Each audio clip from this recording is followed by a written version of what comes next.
وكنت نسيا منسيا.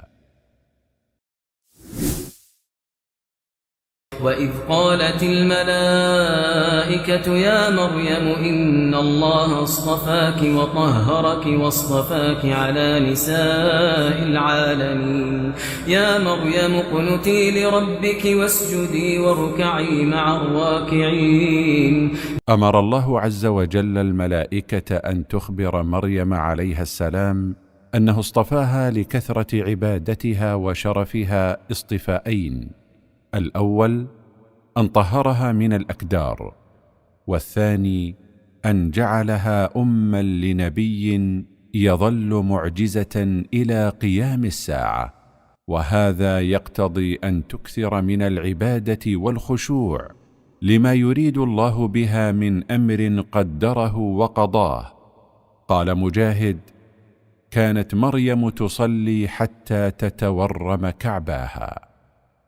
قال الله تعالى: فحملته فانتبذت به مكانا قصيا فأجاءها المخاض إلى جذع النخلة فاعتزلت أهلها واستترت منهم وتوارت، وذهبت إلى مكان بعيد، وحان أوان المخاض.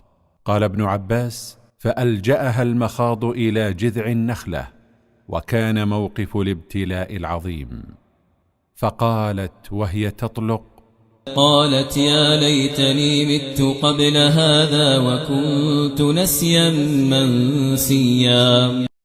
أي يا ليتني مت قبل هذا الكرب الذي أنا فيه.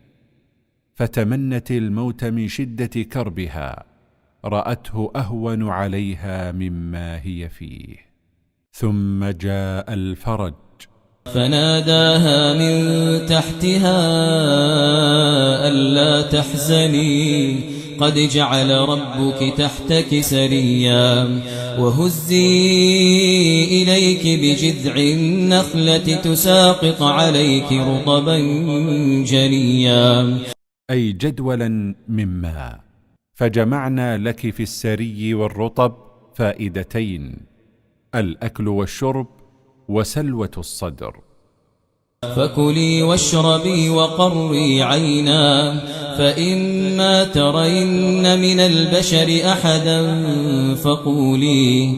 فقولي إني نذرت للرحمن صوما فلن أكلم اليوم إنسيا. أي وطيبي نفسا ولا تغتمي، وارفضي عنك ما أحزنك وأهمك. ثم كانت المواجهة مع قومها. قال الله تعالى: فأتت به قومها تحمله قالوا يا مريم لقد جئت شيئا فريا يا أخت هارون ما كان أبوك امرأ سوء وما كانت أمك بغيا. أي لقد جئت شيئا عظيما. قال قتادة: كانت من أهل بيت يعرفون بالصلاح ويتوالدون به. قال السعدي: وكان معروفا عندهم أن السكوت من العبادات المشروعة، وإنما لم تؤمر بخطابهم في نفي ذلك عن نفسها، لأن الناس لا يصدقونها ولا فيه فائدة.